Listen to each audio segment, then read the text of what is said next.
Assalamualaikum warahmatullahi wabarakatuh. Selamat pagi rekan-rekan semuanya. Alhamdulillah kita bisa bertemu kembali dalam kuliah hari ini. Semoga teman-teman dalam kondisi sehat semuanya karena memang kondisi masih pandemi, jadi memang kita harus online seperti ini. Baik, untuk hari ini kita akan membahas tentang eksplorasi air tanah yang dalam mata kuliah ini diambil oleh dua orang. Yang pertama adalah Mas Haris, yang memang beliau adalah riset dan ini yang berhubungan dengan air tanah. Jadi beliau banyak pada geologi dan geohidrologi. Kemudian untuk yang bagian saya nanti berhubungan dengan metode-metode geofisika apa yang kemudian yang sering dipakai untuk eksplorasi air tanah. Baik, rekan-rekan semuanya, bahwa untuk mata kuliah kita sebelum itu ini saya menyampaikan pertama adalah nanti akan saya menyampaikan pendahuluan dengan asesmen dan overview singkat. Kemudian untuk capaian pembelajaran dalam mata kuliah ini, mahasiswa mengetahui konsep dan lingkup kerja eksplorasi permukaan air tanah, kondisi geologi, kemudian akibatnya bagaimana, sifat fisiknya, kimia, dan metode pemetaan dan pemodelan air tanah. Kemudian kiranya untuk di bagian saya nanti berhubungan dengan metode geolistrik 1D, 2D, kemudian nanti 3 dimensi, kemudian nanti ada VLFPM, kemudian nanti saya tambahkan tentang masalah welok gitu ya, alok dan lain di air tanah ini. Kemudian untuk asesmennya ini kita bagi dua juga, jadi 50% dan 50%. Jadi nanti untuk saya ada tugas dan final project. Kemudian untuk yang buku yang teman bisa baca dan dokumen sebenarnya banyak, tapi kemudian di sini dia cukup lengkap dari Pak Reinhard Girs ini tentang groundwater geofisik. Jadi ini diulas beberapa metode geofisik yang lebih umum, tapi memang yang paling signifikan adalah geolistrik, tapi ini juga dibahas yang lain. Oke, jadi ketika kita bicara masalah eksplorasi air tanah ini sebenarnya penyelidikan lapangan dengan menggunakan metode tertentu guna memperoleh informasi tentang keberadaan air tanah tersebut. Jadi eksplorasi air tanah ini kalau dalam nanti lebih spesifik pada geofisika bahwa memang harus diklasifikasikan dulu yang seperti yang disampaikan dari Mas Haris itu, bahwa apakah ini cekuan air tanah atau bukan. Jadi bahwa kalau memang cekuan air tanah, bahwa metode geofisika yang kita pakai ini adalah untuk menentukan wadahnya ini bagaimana. Jadi bentukan wadah dari tanahnya ini kan tentunya kalau air tanah ini dia di cekuan air. Salah satunya adalah di cekuan air tanah yang paling umum, tapi walaupun ada yang lain. Sehingga yang dicari oleh teman-teman di dalam geofisika ini adalah bagaimana bentukan atau mangkoknya ini seperti apa. Nah ini kiranya secara umum tentang eksplorasi air tanah ini. Jadi kalau dalam tahapan eksplorasi air tanah ini tentunya ini tahapan yang satu pangkat seharusnya. Jadi yang pertama ini berupa studi awal, analisis morfologi, geologi, dan hidrologi. Tapi nanti kalau teman-teman dari geologi, Mas Harisnya ini bukan hanya data ini aja, data sekunder aja, jadi maksudnya data yang sudah ada. Tapi kalau memang yang mau lebih detail, ya kemudian dipetakan lagi. Jadi benar-benar kita lakukan pemetaan di lapangan seperti itu tentang geologi dan kemudian yang lain. Kemudian nanti kalau spesifik kita nanti aplikasi metode geofisika. Jadi ini yang data primer kita gitu ya. Kemudian nanti setelah dari kita nanti outputnya bahwa misalnya katakanlah geolistrik gitu ya. Nanti outputnya bahwa dia pada kedalaman berapa dan kemudian dia ke kedalaman berapa dari reservoir air tanah itu. Sehingga nanti kiranya dilakukan umuran di lokasi mana. Kemudian nanti dalam prosesnya itu sebenarnya ini misalnya seharusnya dilakukan setelah pemboran, nanti lebih spesifik adalah nanti di logging. Nanti ini sangat lebih detail ya, karena jadi kalau di pemboran ini kalau misalnya tanah sumur untuk air tanah yang biasa gitu yang di rumah itu kayaknya nggak perlu, tapi kalau memang ini jadi sumber produksi itu menjadi penting. Boleh jadi dalam proses kita lakukan pemboran ini menemukan beberapa lapisan reservoir, jadi bukan hanya satu, sehingga daerah mana yang kemudian dilakukan proses produksi. Kemudian dari sini dilakukan evaluasi data, kemudian juga nanti akhirnya konstruksi sumur ini nanti bagaimana, apakah nanti itu semuanya akan diproduksi berapa lapisan itu atau nanti beberapa aja. Sehingga kalau memang benar-benar nanti selanjutnya adalah nanti pumping test. Jadi setelah nanti dilakukan sampai konstruksi sumur nanti memang kalau untuk menentukan benar-benar berapa dia debitnya harusnya memang sampai dalam tahapan ini. Seringnya metode geofisika atau geolistrik ini yang sering sama klien nih, biasanya seringnya, Mas ini kira-kira bisa sampai temu debit nggak? Nah itu kadang-kadang susah juga. Memang secara apa ya? Secara keilmuan teori ini untuk mendapatkan pumping test ini memang harus dilakukan proses pengujian sendiri. Jadi nanti misalnya diuji dengan menggunakan metode tertentu, nanti di apa ya? Dilakukan proses pengambilan berapa menit, kemudian nanti dicatat. Harusnya seperti itu. Tapi memang kalau dalam metode geofisika geolistrik ini minimal tahu berapa dia air tanah itu reservoirnya bagaimana, kedalamannya dan ketebalannya berapa untuk pumping test dan untuk mengenai debit ini bisanya adalah memang dalam skala sangat kasar, jadi dia ditentukan pendekatan saja. Kalau dipaksakan dia susah banget. Kemudian setelah itu dilakukan proses eksploitasi, jadi benar-benar dilakukan produksi dari satu sumur itu. Tentunya menjadi disebutkan lain terakhir adalah monitoring, apakah kemudian dia debitnya adalah berkurang atau dia tetap, ini menjadi apa ya, ketentuan satu paket.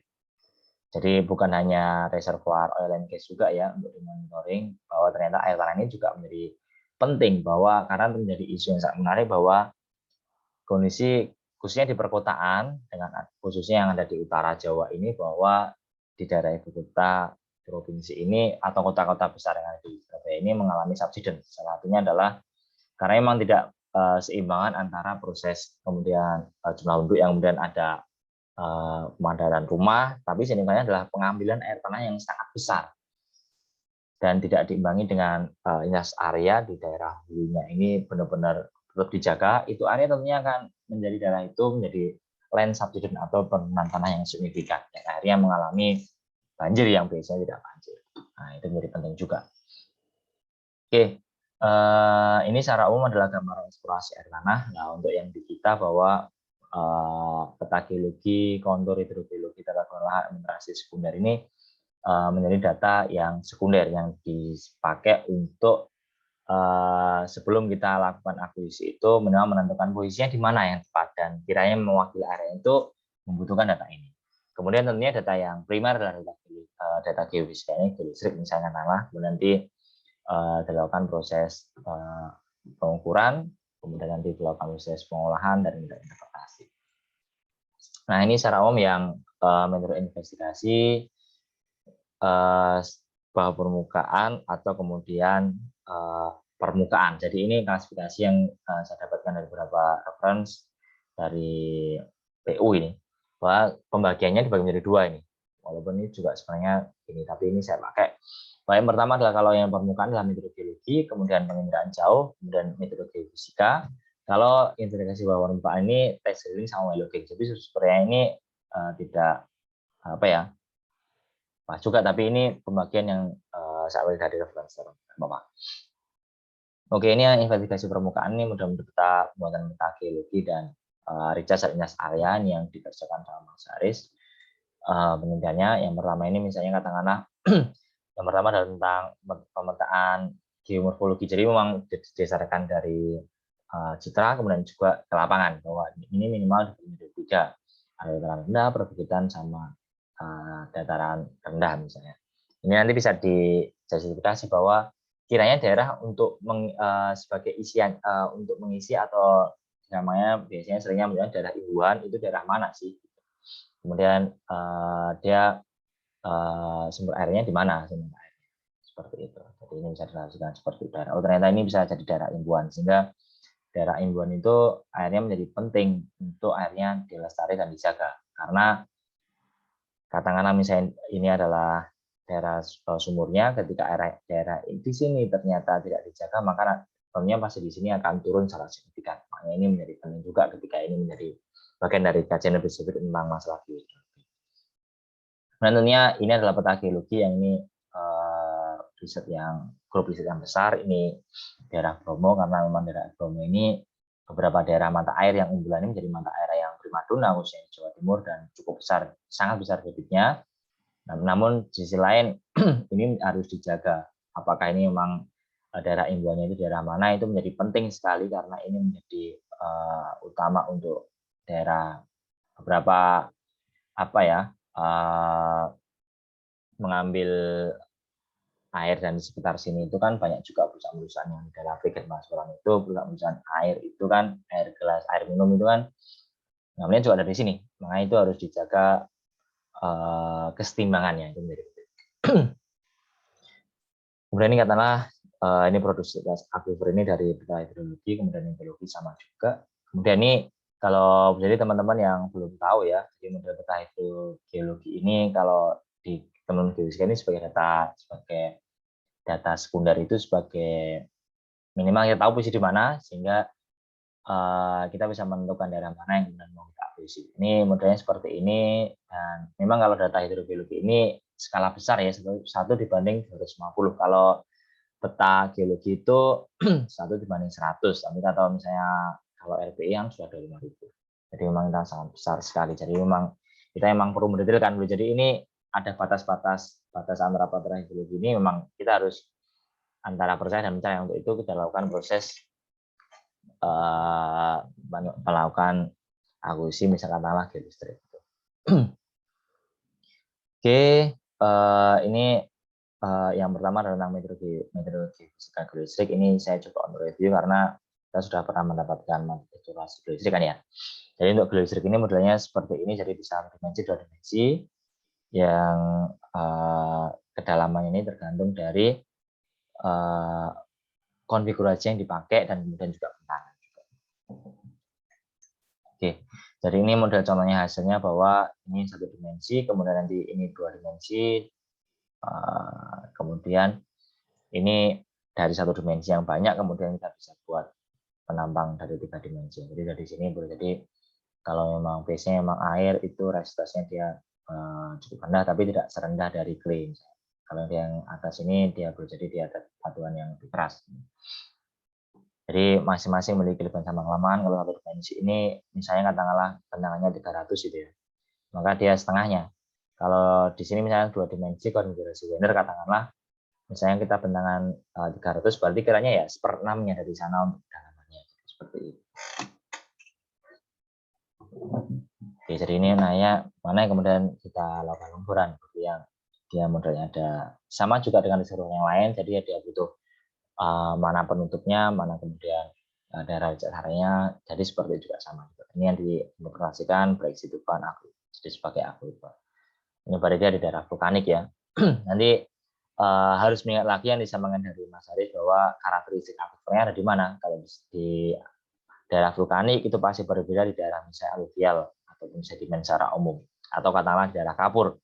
Itu yang harus rekan-rekan pahami, gitu ya, tidak serta-merta dipukul rata. Kalau misalnya diproyeksi nanti apa gitu kan, nggak serta-merta diproyeksi misalnya ketemu pasir gitu ya, atau misalnya nanti katakanlah di daerah sedimen karbonat temu proyeksi, biasa tadi kan. Tapi ini kita memang dalam proses interpretasi yang ada ini memang kita diperlukan pengalaman yang cukup dan kemudian informasi geologi yang ada, karena jadi teman-teman yang sudah mendapatkan mata kuliah inversi bahwa dalam proses untuk pengolahan data geofisika itu yang dinamakan sebagai atau proses inversi dari data geofisika ini non unik gitu ya. Jadi boleh jadi beberapa model yang ada ini itu boleh jadi geologinya sama, atau dibalik misalnya geologi yang sama ini kadang-kala ini modelnya berbeda. Jadi kita running kemudian ternyata runningnya berbeda, model geologinya juga sama juga loh. Padahal ini sama, ini kok berbeda. Jadi itulah bersifat non unik. Jadi katakanlah misalnya 3 kali 4 itu bukan berarti 12, tapi 3 kali 4 ini kalau Anda pergi ke tempat tukang foto itu ya kan berbeda berapa ribu ya. Jadi modelnya seperti itu. Nah, memang kita harus hati-hati untuk menginterpretasikan dan kita harus korelasikan dengan data yang lain. Jadi penting. Oke, jadi ini untuk yang 3 dimensi. Nah, ini misalnya rock walk jadi 1 dimensi, kemudian nanti kita overlaykan seperti ini. Nah, seperti itu ya. Jadi kemudian yang kedua adalah yang memang secara umum yang dipakai ini, kalau 1 dimensi tadi yang dipakai di sedimen proyeksi, kemudian untuk yang metode very low frekuensi ini dipakai untuk di daerah karbonat dengan dia morfologi kars katakanlah dia di Pacitan Wonogiri yang menjadi risetnya dari Pak Syaiful Bahri. Ini menjadi signifikan karena boleh jadi dari data geolistrik itu dia kurang bagus karena memang dia ada karbon itu biasanya errornya cukup besar. Kemudian di sisi lain dengan area yang naik turun ini, ketika kita menggunakan geolistrik itu cukup luar biasa effort kita. Maka salah satu metode geofisika yang signifikan juga yang bagus itu adalah very low frequency. Jadi ini menggunakan konsep dari sinyal yang ditimbulkan, yang apa ya namanya, dipancarkan oleh ini apa namanya pemancar yang biasa dipakai untuk kapal selam, ya. Kemudian ditangkap dengan alat ini alat yang sering kami pakai, Scientrek ini, yang dia cukup bagus ya. Jadi untuk yang metode VLF ini cukup mudah, jadi dengan 2 orang bisa kemana-mana 2 kilo gitu. Nah, jadi nanti kalau geolistrik kan memang butuh 5, belum dengan kabelnya dan alatnya. Kalau ini mudah kan, sehingga nanti secara luas kita bisa dapatkan gitu. Nah ini karakteristik dari daerah Kars itu, di atasnya ini kering. Namun ternyata di bawahnya itu ternyata ada satu sungai bawah tanah yang cukup besar. Jadi bukan mirip dari yang model-model sedimen atau apa ya, vulkanik ya. Jadi benar-benar kalau di dalam daerah karakteristik di dalam daerah Kars di sini, jadi ada satu mata air sungai dia, sungai bawah permukaan ini yang kemudian dia beri sungai yang dia air yang bersih, sehingga ini ternyata bisa dipakai untuk mengairi yang kiranya di atas ini sangat tandus. Ini yang sudah dilakukan di Gunung Kidul briefing. Nah ini contohnya ini dari Pak Syaiful bahwa ini kita pengen mencari arah alirannya itu kemana. Jadi kalau dalam geolistrik itu kan dia susah, benangannya susah. Kalau dalam geolistrik itu, dalam VLF ini kita bisa jalan aja, misalnya katakanlah line kita 1 kilo, 2 kilo, dan mudah seperti itu. Jadi ini contohnya dari line 1, 2, 3 ini ternyata digabung kan seperti ini. Ini masih menggunakan Karosset nih. Nanti kalau lebih detail nanti jadi Karosset ini outputnya adalah dia rapat arus. Kemudian nanti kalau dilakukan proses inversi dan menggunakan software dari Pak Muntari Santos itu, kita dapatkan persis dengan data geolistrik 2 dimensi. Jadi 2D kedalaman dan kemudian nilai ohmmeter. Namun kalau di sini masih berupa kedalaman dan rapat arus seperti itu. Ini sebagai gambaran aja. Nah ini beberapa untuk review yang lain. Ini metode misalnya adalah electrical, IP, kemudian SP, thermaltic ini memungkinkan untuk dia diaplikasikan, namun memang dia tentunya memiliki kelebihan sama kelemahan masing-masing. Kalau memang biasanya seismik sama georadar ini memang dia menentukan secara lebih umum bentukannya seperti apa, tapi kalau memang lebih yang sangat sering itu kan dengan menggunakan geolistrik ini. Nah ini berikutnya adalah setelah tadi dilakukan proses analisis data, ini tentunya pasti ini kalau kalian ini yang ditentukan, Mas, yang kalau saya mau ngebor di daerah mana? Nah, memang itu kita sebagai seorang engineering ya harus bisa memberikan rekomendasi seperti itu. Jadi nanti proses pengembangan seperti ini, tentunya ini dalam prosesnya yang benar ya, yang benar bagus adalah dia harus menggunakan surat SIP sama SIPA, jadi surat izin pengeboran, pemakaian air tanah ya, dan dengan proses drilling dan pemanfaatan. Dan biasanya memang kalau yang yang benar-benar ini dilakukan proses yang sesuai dengan prosedur, bahwa sebelum dilakukan pengeboran ini kayaknya wajib dilakukan proses ada data bawah permukaan, jadi tidak ngawur gitu ya. Jadi yang penting pokoknya ngebor seperti itu. Memang kita saling memberikan manfaatan bahwa ketika dilakukan pengeboran kita tahu dulu bahwa permukaan, sehingga si pengebor ini dia lebih yakin kedalaman sini. Kita saling kolaborasi seperti itu. Kemudian setelah dilakukan pengeboran nanti dilakukan well log gitu ya. Jadi hampir sama dengan logging yang di dalam oil and gas, namun ini kedalamannya lebih dangkal tuh ya. Jadi biasanya 0 sampai 300. Jadi nanti memasukkan di sini, kemudian di logging, dan lapisan mana yang kemudian benar-benar signifikan itu jadi reservoir seperti itu. Kemudian juga ada yang model kamera Borel juga, ini yang sering dipakai FMA katakanlah di dalam oil and gas itu, menemukan ternyata di sini ada modal fracture yang ini memungkinkan dia ada reservoirnya. Kemudian dari data well logging tadi hasilnya misalnya yang sangat sering adalah SP sama POM. Jadi di sini adalah proses untuk menjustifikasi dari data geolistrik dan data yang yang benar berarti yang data ini yang kita emang harus korelasikan. Jadi ini kita korelasikan, jadi ini topsoil, ini Glacier, sandstone, seperti ini. Kalau yang reservoir ya biasanya sandstone seperti ini. Tentunya juga dari data Welog ini dipakai untuk dalam penentuan konstruksi sumur, mana yang kemudian lapisan mana yang saya harus lakukan cementing, yang saya tidak perlu untuk produksi, mana yang kemudian saya harus dikasih liner kalau di dalam geothermal itu, atau yang dia ini adalah yang dia bolong-bolong itu yang kemudian dia dijadikan kedalaman yang diproduksi seperti itu. Jadi ini tadi yang saya sampaikan tadi, mana ini aquifer yang mana, kemudian nanti yang mana yang kemudian dilakukan produksinya. Jadi seperti itu. Ini kemudian yang berikutnya adalah untuk benar-benar mengetahui debit itu memang tidak mau tidaknya harus pumping test. Jadi benar-benar nanti dilakukan proses penyedotan berapa menit, nanti kemudian berapa debitnya, nanti ada beberapa metode. Misalnya katakanlah seperti ini, debit umum nanti berapa debitnya seperti itu. Jadi yang benar-benar ketika debit ya harus diuji debit seperti ini, pumping test seperti ini. Nanti tentunya dilakukan setelah selesai, nanti benar-benar dilakukan produksi. Jadi disambungkan sama rumah seperti ini, nanti diproduksi berapa, dan kemudian berikutnya dilakukan proses monitoring atau sumur pantau yang penting. Jadi ini biasanya dilakukan ada alatnya, kemudian berapa muka air tanahnya, apakah nanti itu berhubungan sama